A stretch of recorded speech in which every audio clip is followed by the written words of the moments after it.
السلام عليكم ورحمة الله وبركاته.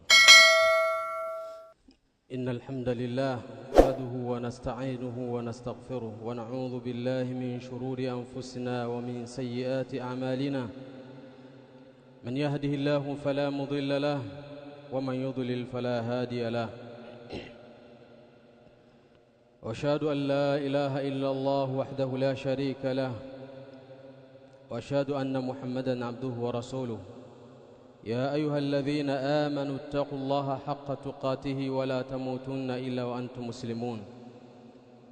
يا أيها الناس اتقوا ربكم الذي خلقكم من نفس واحدة وخلق منها زوجها وبث منهما رجالا كثيرا ونساء واتقوا الله الذي تساءلون به والأرحام إن الله كان عليكم رقيبا. يا أيها الذين آمنوا اتقوا الله وقولوا قولا سديدا يصلح لكم أعمالكم ويغفر لكم ذنوبكم ومن يطع الله ورسوله فقد فاز فوزا عظيما. أما بعد فإن أحسن الحديث كتاب الله وخير الهدى هدي محمد صلى الله عليه وسلم وشر الأمور محدثاتها وكل محدثة بدعة وكل بدعة ضلالة وكل ضلالة في النار. عباد الله، أيام رمضان تنقضي فتداركوا ما بقي منه بصالح الأعمال. واعلموا عباد الله أننا في العشر الأواخر من رمضان، فأيام العشر أفضل أيام الشهر ولياليه أفضل ليالي العام. بعد يكم حميدي الله سبحانه وتعالى نكم تكيا سالنا سلام متوم صلى الله عليه وسلم. إن يواجه الله masiku ya Ramadhani yanaondoka, yanakwisha, yadirikini, yapateni yale masiku ambayo yamebakia kwa kufanya matendo yaliyokuwa mema. Natambueni enyi waja wa Allah kwamba hakika yetu sisi tumo ndani ya masiku 10 ya mwisho ya Ramadhani. Masiku 10 haya ni masiku bora kabisa kuliko masiku mengine yoyote katika miezi iliyobakia. Kadhalika nyusiku za masiku haya au zile usiku zinazopatikana katika masiku haya 10 ndiyo usiku bora kuliko zile usiku zinazopatikana katika zile usiku za mwaka mzima. Ibadallah, في هذه العشر المباركة ليلة القدر، وفيها تقدر المقادير فيفصل من اللوح المحفوظ إلى الملائكة الكتبة بما هو كائن في تلك السنة من الآجال والأرزاق والسعادة والشقاء. قال تعالى: إنا أنزلناه في ليلة مباركة إنا كنا منذرين فيها يفرق كل أمر حكيم. Enyi waja wa Allah, katika masiku 10 haya yenye baraka ndani yake, ndani ya masiku haya umo usiku wa Lailatul Qadri, na ndani ya usiku wa Lailatul Qadri ndimo ambapo mambo ya waja yanapambanuliwa kutoka katika ubao wa Lauhul Mahfudh, kisha wakaletewa wale malaika wanaoandika yatakayokuwepo au yatakayotokea katika mwaka huu kwa wanadamu. Wakaandika kutokana na wakati, kwamba muda gani mtu atafariki, ataishi muda gani. Wakaandika kwamba huyu riziki yake itakuwaje, wakaandika kwamba huyu ataishi maisha ya raha au maisha ya tabu.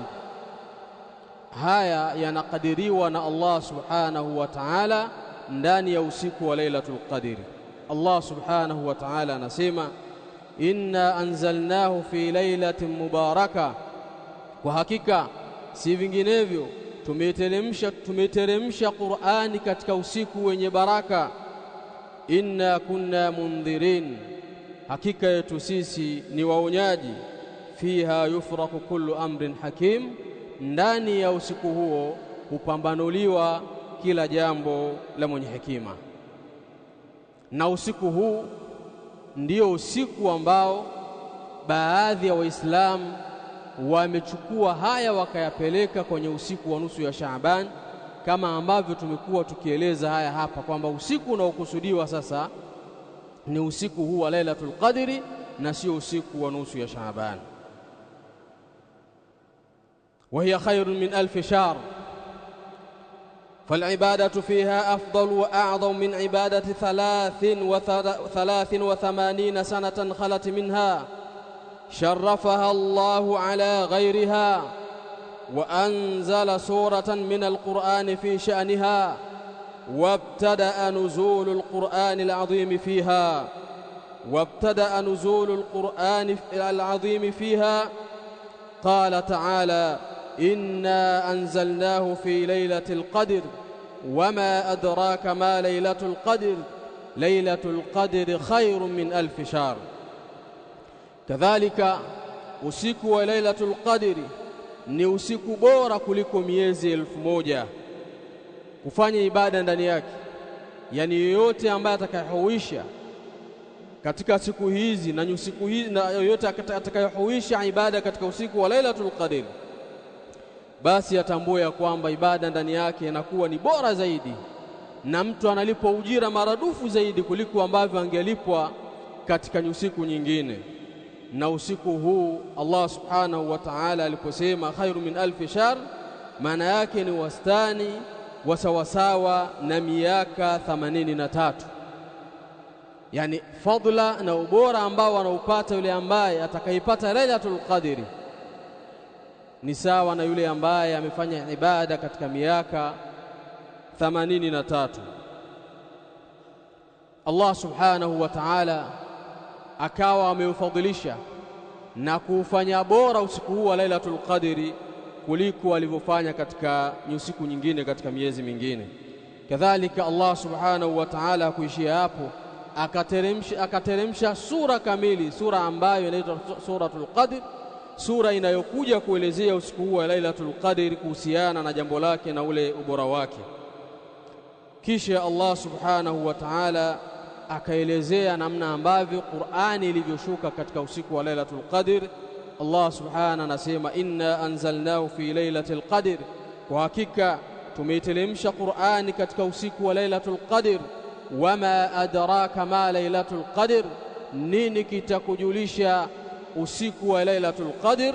Lailatul Qadr khairun min 1000 shahr, usiku wa Lailatul Qadr ni usiku bora mno kuliko miezi 1000. Ibadallah, Lailatul Qadr akhfaha Allahu 'anil ibadati 'anil ibadi lihikmatihi wa rahmatihi likay yajtahidu fil iltimasiha fil layal فيكثروا من العبادة التي تعود عليهم بالنفع من صلاة وتلاوة القرآن وذكر ودعاء فيكفر الله عنه خطاياه. قال صلى الله عليه وسلم: من قام ليلة القدر إيمانا واحتسابا غفر له ما تقدم من ذنبه، ومن صام رمضان إيمانا واحتسابا غفر له ما تقدم من ذنبه. رواه البخاري. وأفضل ما يفعل في ليلة القدر 3 أشياء: قيام الليل كما تقدم في الحديث. إن واجه الله usiku wa Lailatul Qadri, Allah subhanahu wa ta'ala ameuficha kwa waja wake na ameuficha kwa hekima zake na huruma yake Allah subhanahu wa ta'ala, na amefanya hayo ili waja wake na waislamu wajitahidi katika kutafuta usiku wa Lailatul Qadri katika yale masiku 10, wazidisha ibada mbalimbali, ibada ambazo manfaa yake yanawarudia waislamu hao. Miongoni mwa ibada hizo ni kusimamisha swala, kuhuisha usiku za haya masiku 10 kwa kusimamisha swala, wa tilawatil Qur'an, na kusoma Qur'an, wa dhikri na adhkari mbalimbali, wa dua, na kuleta dua mbalimbali. Na kwa kufanya hivyo, na ambaye atakayeshika hayo, Allah subhanahu wa ta'ala atamfutia yale madhambi yake. Kwani Mtume sallallahu alaihi wasallam anasema, yoyote ambaye kwamba atakayesimama usiku wa Lailatul Qadri, yani atakayesimama usiku wa Lailatul Qadri kwa swala, kwa qiyamul layl, kwa tarawih, hali ya kuwa ana imani na kutaraji malipo kwa Allah subhanahu wa ta'ala, ghufira lahu ma taqaddama min dhanbihi, atasamehewa madhambi yaliyopita. Kadhalika yoyote atakayefunga Ramadhani akiwa na imani ya sawasawa na akitaraji malipo kwa Allah subhanahu wa ta'ala, atasamehewa madhambi yaliyopita. Hadithi hii amepokea al-Imam al-Bukhari rahimahullahu ta'ala. Wa afdalu ma yuf'alu fi lailatil qadri thalathat ashya, na mambo ambayo ni mustahaba, yapendeza kuyafanya ndani ya usiku wa Lailatul Qadri ni mambo matatu. Jambo la mwanzo, qiyamul layli, kama taqaddama fil hadith, ni kule kuhuisha kwa qiyamul layli, kwa kusali kama ilivyotangulia katika hadithi, man qama lailatal qadri, mwenye kusimama usiku wa Lailatul Qadri imanan wa ihtisaban, ghufira lahu ma taqaddama min dhanbihi. Waluzumil masjid, kadhalika kulazimiana na msikiti kwa kukaa itikafu, kwa kutenga muda mtu akawa analazimiana na msikiti, ni katika mambo ambayo yanafanyika katika kuitafuta Lailatul Qadri. Wa dua, kadhalika kuomba dua katika usiku wa Lailatul Qadri, lihadithi Aisha radhiyallahu anha, na hilo latokana na hadithi ya mama Aisha radhiyallahu anha, qalat, aliposema ya Rasulullah, aliposema kumwambia Mtume sallallahu alaihi wasallam, ya Rasulullah, ewe Mtume wa Allah, araaita in alimtu ayya lailatil qadri ma aqulu fiha, kwamba waonaje nikiona zile dalili na alama za kwamba huu ni usiku wa Lailatul Qadri, nini niseme ndani yake? Qala, akasema Mtume sallallahu alaihi wasallam, quli, sema, Allahumma innaka afuwun tuhibbul afwa fa'fu anni. Allahumma, ewe Allah, innaka afuwun, hakika yako wewe ni mwingi wa kusamehe, fa'fu anni, tuhibbul afwa, unapenda kusamehe we Allah, fa'fu anni, nisamehe mimi madhambi yangu. وليحذر المؤمن من الجزم بتخصيص ليلة بعينها بأنها ليلة القدر فهي دعوة إلى الكسل وترك العمل. ndugu yangu katika imani,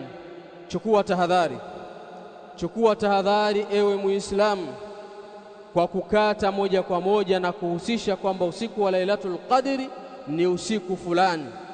Wapo ndugu zetu au baadhi ya Waislamu wameshakata kwamba usiku wa Lailatul Qadri ni mwezi 27, na ndiyo utaona ikifika wakati huo misikiti inajaa kuliko ilivyo kawaida. Hawa wameelewa vibaya, hawa wameelewa tofauti mafundisho ya Mtume sallallahu alaihi wasallam, kadhalika namna waliofahamu ulama rahimahumullahu ta'ala. وقد قال النبي صلى الله عليه وسلم, sasa sikiliza maneno ya Mtume sallallahu alaihi wasallam. Amesema Mtume sallallahu alaihi wasallam, iltamisuha fil ashr al awakhir min ramadana laylatal qadri fi tasi'atin tabqa fi sabi'atin tabqa fi khamisatin tabqa, rawahu al-Bukhari. Kwamba Mtume sallallahu alaihi wasallam anasema, iltamisuha fil ashr al awakhir, utafteni usiku wa Lailatul Qadri, itafteni Lailatul Qadri katika masiku 10 ya mwisho ya Ramadhan, masiku 10 ya mwisho ya Ramadhan, na hajasema mwezi 27. Kisha Mtume sallallahu alaihi wasallam asema, Lailatul Qadri fi tasi'atin tabqa, kwamba usiku wa Lailatul Qadri yawezekana ukabakia kwenye masiku 9 yaliyobakia. Yaani maana yake kwamba ikifika mwezi 21 itakuwa zimebakia siku 9, kwamba yawezekana ikawa imebaki Lailatul Qadr katika masiku 9 yajayo huko mbele yaliyobakia. Fi 7 tabqa, kadhalika yawezekana ikawa Lailatul Qadr imebakia katika masiku 7 yajayo. Fi 5 tabqa, au yawezekana Lailatul Qadr ikabakia katika masiku 5 yaliyobakia. Maana yake nini? Kwamba Lailatul Qadr inakadiriwa kupatikana ndani ya masiku ya witiri, mwezi 21, mwezi 23, mwezi 25, 27 na 29. Ndani ya masiku haya, kwa mujibu wa mafundisho haya Mtume sallallahu alaihi wasallam na hadithi hii, ni kwamba Lailatul Qadr haipatikani mwezi 27 peke yake kama wanavyodhania baadhi yao. Nini cha kufanya? Ni kusimama na kuhuisha ibada, kuhakikisha unaitafuta ndani ya masiku 10 ya mwisho na sio kuainisha siku maalum. Na yoyote ambaye atalala hakuswali tarawih, sawa sawa tarawih ya mwanzo au ya mwisho, akalala mpaka kuna kucha na ikawa Lailatul Qadr imeshapita, huyo ameikosa. Lakini yoyote ambaye atakayehuisha ibada kwa kusali tarawih, sawa sawa ni mwanzo au siku wa mwisho, akawa ameswali masiku yote 10, huyu tutarajia atakuwa ameipata Lailatul Qadr biidhnillah tabaraka wa taala. Ndugu zangu katika imani, masiku yaliyobakia, kwa wewe ambaye tayari ulikuwa unazembea na unategea, jitahidi kwa haya masiku yaliyobakia. Na yule ambaye tangu mwanzo ameshiriki kusimamisha ibada kutafuta usiku wa Lailatul Qadr, na aendelee mpaka masiku haya yanamalizika. Qulu hadha astaghfirullah li wa lakum. Alhamdulillahi ala ihsanihi والشكر له على توفيقه وامتنانه، والصلاة والسلام على البشير النذير محمد بن عبد الله وعلى آله وصحبه وسلم تسليما كثيرا. أما بعد، عباد الله، وقد شرع الله في ختام شهر رمضان زكاة الفطر. عن عبد الله بن عمر رضي الله عنهما قال: فرض رسول الله صلى الله عليه وسلم زكاة الفطر صاعا من تمر أو صاعا من شعير على العبد والحر والذكر والأنثى والصغير والكبير من المسلمين، وأمر بها أن تؤدى قبل خروج الناس إلى الصلاة. رواه البخاري. إن يواجه الله، وحقيقة الله سبحانه وتعالى tayari ameweka sheria mwishoni mwa Ramadhani kwamba baada sasa ya kumaliza yale 10 ya mwisho ya Ramadhani na mwezi wa Ramadhani ukawa umemalizika, Allah subhanahu wa ta'ala akaweka ibada nyingine ambayo ni farad kwa Muislamu ambaye kwamba ana uwezo, basi na atekeleze ibada hiyo. Ibada yenyewe ni zakatul fitri. Katika hadithi hii ya Abdullah ibn Umar radhiyallahu anhuma anasimulia, anasema: farada Rasulullah sallallahu alayhi wasallam zakata al-fitri sa'an min tamrin, kwamba Mtume sallallahu alayhi wasallam amefaradhisha zaka ya fitri sa'an min tamrin, pishi moja ya tende, au sa'an min sha'irin, au pishi moja ya shairi. Amefaradhisha kwa nani ambao wanawajibika kutoa zaka hiyo? Ala al-abdi wal hur, kwa yule ambaye yuko huru na kwa mtumwa. Yani ambaye ni huru ni wajibu kwake yeye kutoa zaka akiwa na uwezo, kadhalika yule ambaye ni mtumwa. Wadhakari wal untha, na kwa mwanamume na mwanamke. Wasaghiri wal kabiri, na mkubwa na mdogo. Minal muslimina, zaka hii ni faradhi na wajibu kwa Waislamu.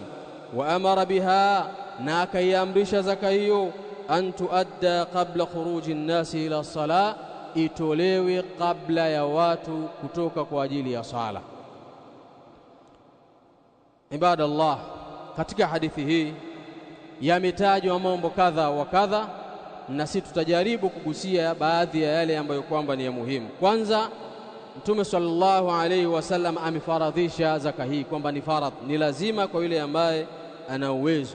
Lakini jambo la pili akasema zaka hii kinachotolewa ni sa'an min tamrin, ni pishi moja ya tende, pishi moja ya tende, au sa'an min sha'irin, au pishi moja ya shairi. Maana yake ni vile vyakula ambavyo vinapendeka katika mji, na wao kule ilikuwa pishi moja ya tende au tende pamoja na shairi ni vyakula ambavyo vilikuwa vinapendeka na kukubalika katika mazingira yao. Sasa kwa wale ambao na wao chakula kinachokubalika kwao ni chakula fulani, basi ikadiriwe kwa pishi moja ya tende au pishi moja ya shairi. Ukileta kwetu sisi Tanzania tukadiria au tunasema chakula ambacho chapendeka ni mchele, na makadirio ya pishi moja ya tende na saa ukileta kwenye mchele ni wastani wa 2.5 kilo, na haya ndiyo makadirio ya kati na kati. Wapo baadhi ya ahlul ilmi kama Sheikh Fauzani rahimahullahu ta'ala anasema ni 3 kilo, wengine wanasema 2 kilo, wengine wanasema 1 kilo na gramu kadhaa, lakini makadirio ya kati na kati ni 2 kilo, 2.5 kilo za mchele. Kadhalika katika yale ambayo tuyaona hapa, Mtume sallallahu alaihi wasallam akasema sa'an min tamrin, ni pishi ya tende, sio pesa. Kuna khilafu ambayo yuko kwa ahlul ilmi, na wengi katika ahlul ilmi wakielewa mafundisho ya Mtume sallallahu alaihi wasallam, bali kauli yenye nguvu ni kwamba kinachotolewa ni chakula na sio kiwango cha pesa. Na kauli hii ya kiwango cha pesa amepita nayo Abu Hanifa rahimahullahu ta'ala. Hata yeye wakati anaelezea kwamba inajuzu kutoa kiwango, bali akawa amesema kwamba ni bora kutoa chakula lakini inafaa kutoa kiwango. Hii yaonesha kwamba Muislamu atoe chakula na asitoe kiwango. Kwa nini? Kwa sababu hoja ya wale wanaosema kinachotolewa ni chakula, kipindi cha Mtume sallallahu alaihi wasallam kulikuwa kuna pesa, na Mtume sallallahu alaihi wasallam hakusema pesa ile hali pesa zilikuwepo, si kwamba hazikuwepo. Kadhalika kutoa pesa kutapoteza sunna ya Mtume sallallahu alaihi wasallam. Zikaja hoja kwamba mimi ninampa yule anayepewa ni fakiri, ni maskini, hana pesa ya kununua nyama, hana pesa ya kununua mkaa. Naam, mpe 2.5 kilo, mpe 20,000 akanunue mkaa na nyama, na utakuwa umemswibu sunna ya Mtume sallallahu alaihi wasallam. Kadhalika Mtume sallallahu alaihi wasallam akasema zaka hii inatolewa kabla ya watu kwenda kuswali salatul Eid. Maana yake atakayetoa baada ya salatul Eid itakuwa ni sadaqatun minas sadaqati, hiyo itakuwa ni sadaqa kama sadaqa nyingine, na haitakuwa ni zakatul fitri. Kadhalika yafaa kutoa zakatul fitri siku moja kabla ya Eid au siku 2 kabla ya Eid. Kwa hiyo utaangalia nafasi yako na ule muda ambao itakuwa ni rahisi kuwafikia wanaostahili kupewa, na wanaopewa ni mafakiri na maskini.